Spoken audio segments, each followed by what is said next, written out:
Hi everybody, peace. Welcome to the GSMC College Football Podcast show brought to you by the GSMC Sports Network. As you guys know, I'm your host, Casuan, and what a weekend it was for college football. Wow. We had some amazing games over this past weekend, from Miami, Georgia Tech, that insane ending, to the Red River rivalry, Texas and Oklahoma, perhaps one of the best iterations of that rivalry in recent memory, taking place this past weekend.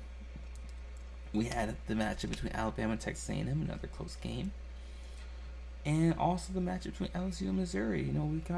It was very interesting, and as well as Colorado and Arizona State, and Arizona USC. Very exciting. Lots of great games taking place this past weekend in college football, and we're going to use this episode today to talk about some of those games, some of those matchups, and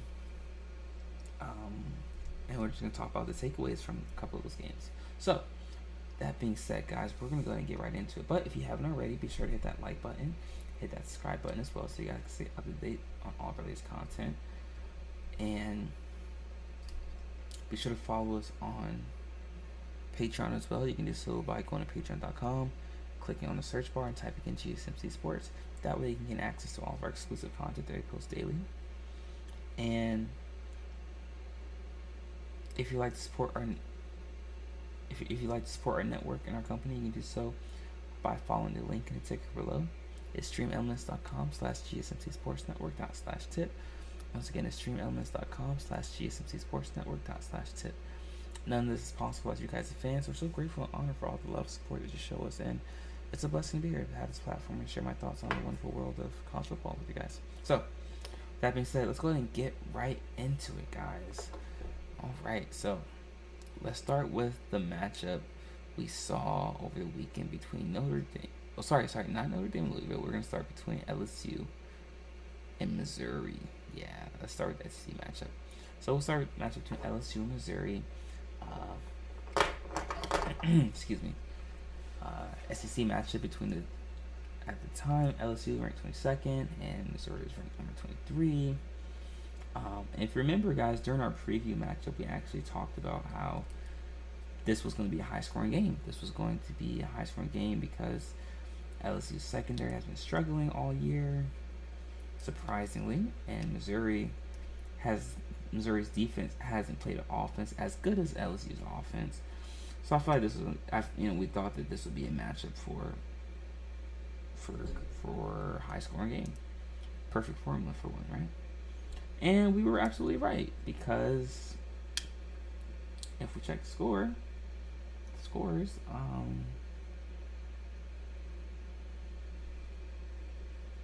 LSU won by a score of 49-39. And if I'm not mistaken, I believe I had LSU winning this game by a score 45-40. If I'm wrong with that one, if you guys correct me, but I believe it was 45-40, but I had LSU winning this game, and I had LSU getting a final stop against Missouri to close out the game, and that's exactly what happened. So, what this game tells me is that Missouri is pretty good. They might be able to give Georgia a little bit of a test when they square off against each other, but also tells me that LSU has some things to work on defensively, but also LSU's offense is extremely explosive, led by Jaden Daniels, who, during the game went 15-21 for 259 yards and 3 touchdowns. The only reason Jaden Daniels isn't a Heisman candidate right now is because LSU is 4-2. But if they're 5-1, I believe Jaden Daniels is a Heisman candidate. But they suffered that loss to Ole Miss last weekend and all but eliminated themselves from the college football playoff. I'm very excited to see when LSU matches up with Alabama and what that looks like. Almost two teams that are polar opposite in their builds and the way they've been playing this year in terms of what has been successful for them. But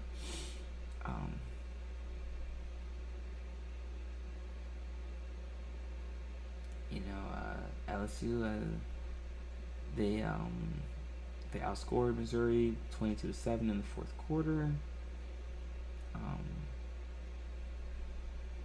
And Missouri's going to be a team to watch out for next season. They're another team that I think needs a couple more pieces offensively. I think the reason they were outscored so much because LSU's defense is just really bad, really atrocious.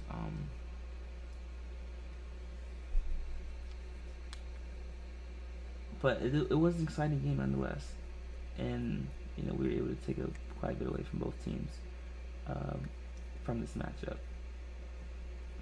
This matchup doesn't really have much playoff implications, but very interesting implications in the SEC in terms of how Georgia can fare against.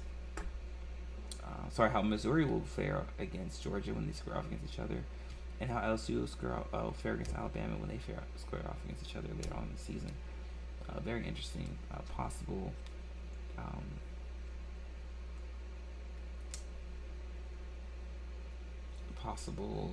upset alert for both of those teams.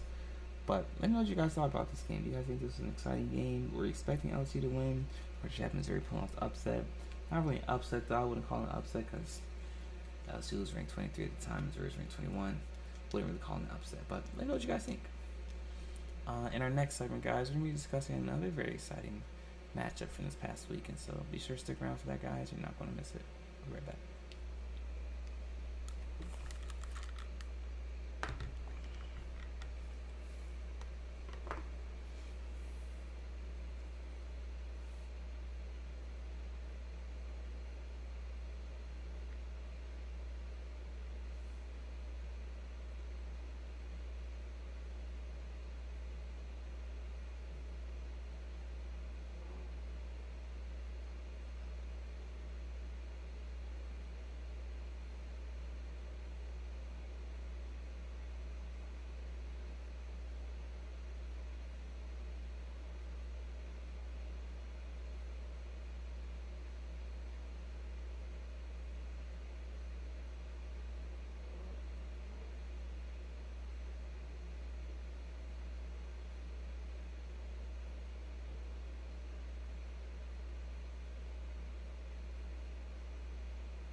Everybody, welcome back. In case you missed the first segment of our show, we recapped the matchup between LSU and Missouri. Very exciting matchup it was right there. And in this segment, guys, we're going to be reviewing the Red River rivalry matchup between Texas and Oklahoma. You could argue it was the most exciting game of the weekend. This game obviously had a lot of playoff implications. And it was a back and forth game throughout. Started off with a couple of turnovers, a lot of big plays by special teams on both ends. As the game wound down, Texas managed to grab the lead, but allowed Oklahoma to drive down the field due to a couple big passing plays allowed, as well as a pass interference, a questionable pass interference call. Allowed Oklahoma to drive down the field and score the game-winning touchdown with 15 seconds left, winning by a score of 34-30. And I was off on this prediction. I was pretty wrong about this one. I had Texas winning this game by more than one possession because I wasn't sold on Oklahoma at the time, and Oklahoma proved to be much more physical than I expected them to be. But Texas disappointed me because of their execution and their lack of focus. They gave a lot of turnovers, or they gave a lot of big plays, but also they didn't look crisp. They didn't look the way they looked against Alabama. And one thing that had set Texas apart from other teams in the Big 12 was their physicality, especially in the trenches. But they didn't have that focus and that physicality against Oklahoma. And to Oklahoma's credit, they are much more physical than I expected them to be, and they were able to impose the same will or the same physicality on Texas that Texas was doing to other teams they had placed earlier this season. But turnovers was, if I'm not mistaken, Quinn Ewers had 2 interceptions, and then I know they had another turnover as well. So Texas had at least 3 turnovers. And Oklahoma, I believe, scored on all 3 of those turnovers. So we have to take that into account as well. Something that Texas did a great job of at this point in the season was limiting turnovers and not putting the ball in harm's way, but that was something that they struggled with today, or this past game. So Oklahoma now jumps all the way up to number 5, and Texas drops down to number 10. But could this be a rematch for the Big 12 Conference Championship? If I'm not mistaken, Texas will now need West Virginia to lose a game, if I'm not mistaken. If I'm wrong on that one, you guys correct me. But Texas will need help to get into the conference championship. And now all but for certainly means that Texas will need to win the Big 12 conference championship just to be considered. In terms of consideration for making a college football playoff. Listen, this is going to be the tightest college football playoff race that we've ever seen since implication. Tighter than the 2016 race, tighter than the 2017 race. Listen, there are going to be a lot of upset fans because you could very well not have a conference champion make the college football playoff this year that's undefeated or has 1 loss due to the fact of the Pac-12 being so dominant. So we will have to see where that goes. But very excited or very impressed by Oklahoma and Dylan Gabriel. He looked really impressive. Reminded me of Steve Young, left-handed, pretty crafty in the pocket. Good job staying in the play. But what concerned me with Oklahoma was their defense, and the defense still is a cause for concern. But I think this was more bad Texas. Oklahoma played phenomenal, but Texas played just as bad. As good as Oklahoma played, Texas played just as bad. And if I was a betting man, I don't think this would be the same outcome if they were to match up again in the Big 12 Conference Championship. But let me know what you guys think. Do you think this is more Oklahoma, but good Oklahoma, or was it bad Texas, or what was it? Let me know what you guys think in the chat room. Let me know your thoughts and opinions. But in our next segment, guys, we're going to be discussing another SEC matchup between Alabama and Texas A&M that also almost unnecessarily went down to the wire, but we're going to discuss all that, so be sure to stick around. You're not going to miss it. We'll be right back.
Alright, welcome back. In case you missed the last two segments of our show, we just discussed the matchups between LSU and Missouri, as well as the Red River rivalry matchup between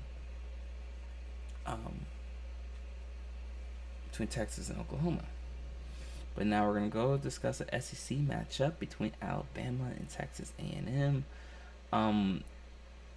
Guys, when I did a preview for this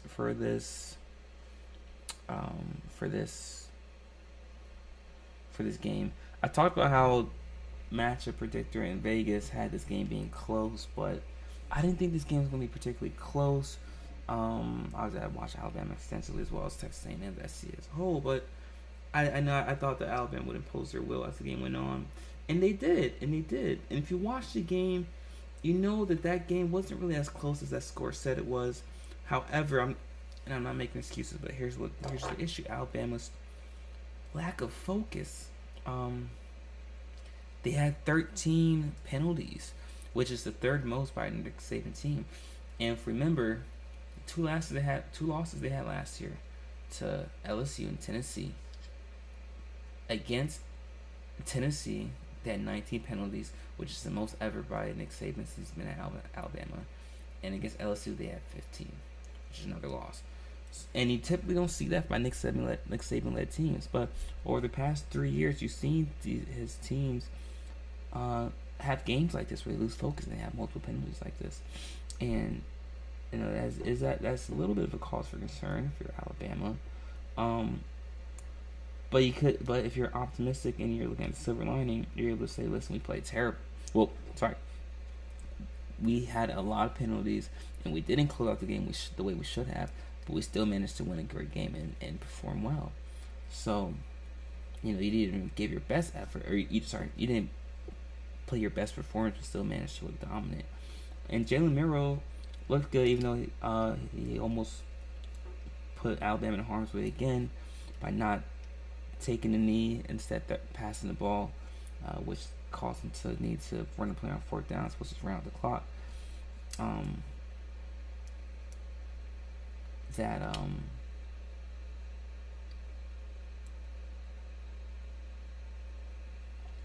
Aside from that blunder, he looked good. He had 3 touchdowns, 1 interception, and the defense, obviously Alabama looks tremendous, looks phenomenal. Like I continue to say, that defense is continuing to improve every weekend, and they're missing their starting linebacker as well. And they lost their punter during the game. Will Reichert, who's their place kicker, who you could argue is the best kicker in the country, stepped in and did duties for his punting. So he was passable in that as well. But thinking about that, all of that playing a factor, it's Alabama won, and even with all the mishaps, they still managed to win convincingly, and that says a lot about Alabama's growth, if you ask me. So, Alabama's finding their rhythm. They're continuing to improve, and they've got Mississippi State this weekend,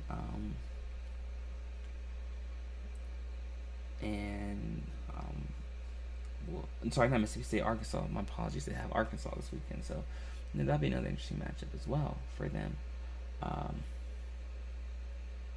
And if you're Texas A&M, they played well. And now you have to start thinking: is Jimbo Fisher on the hot seat? Is he on the hot seat? Personally, ask me. I don't think so. But there will be some people that will start clamoring for him to be on the hot seat. So, we'll have to be on the lookout for that. But with that being said, guys, we're gonna take a quick break, and in our next segment, we're gonna be discussing another interesting matchup, very exciting matchup, one that unfortunately didn't get right in the previous show, but I should have gone my gut on this. But be sure to stick around, guys. We're gonna cover it. We'll be right back.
All right, welcome back to the last segment of our show.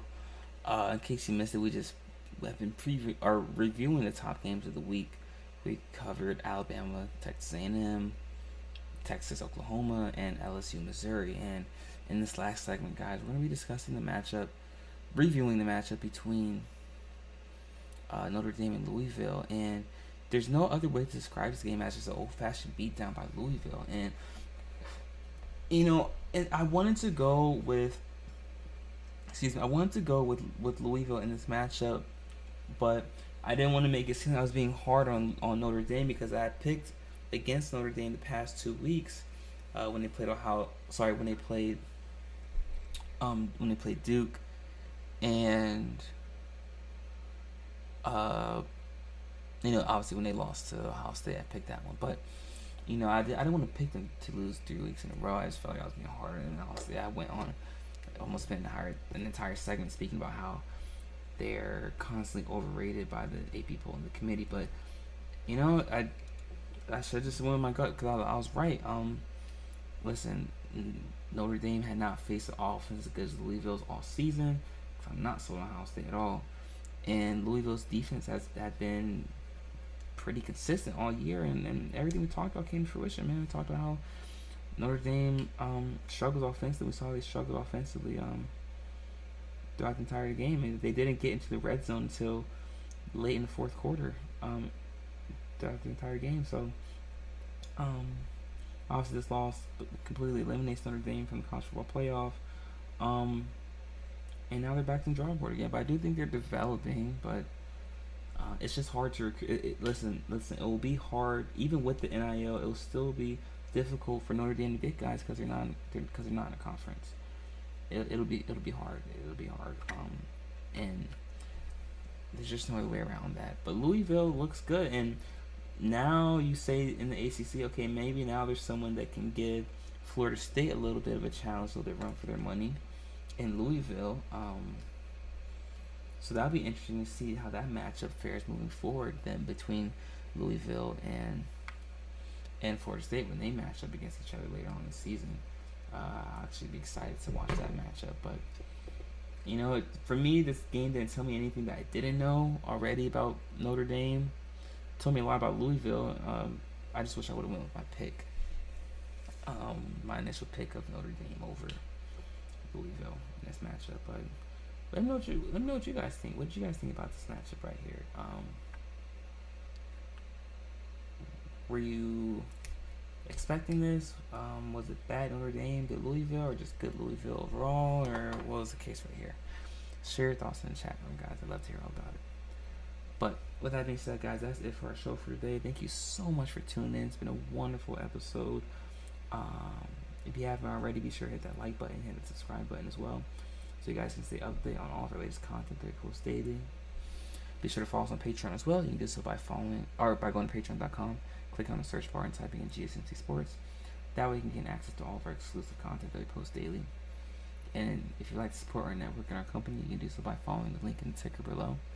It's streamelements.com/GSMC Sports Network./tip. Once again, it's streamelements.com/GSMC Sports Network./tip.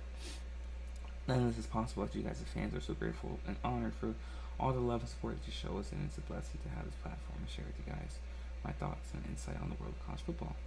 If you haven't already, be sure to check out the other shows on GSMC Sports Network, the GSMC Baseball Podcast, GSMC Basketball Podcast, the GSMC Fantasy Football Podcast, and the GSMC NFL Podcast as well. All of our hosts provide great insight and coverage on the sports that they talk about, and it's an honor to be working alongside some of the best in the sports media industry. So with that being said, guys, we'll be back again same time tomorrow, 7 p.m. Eastern Standard Time. Continue to stay safe, be vigilant, make smart decisions, and until next time, guys, peace.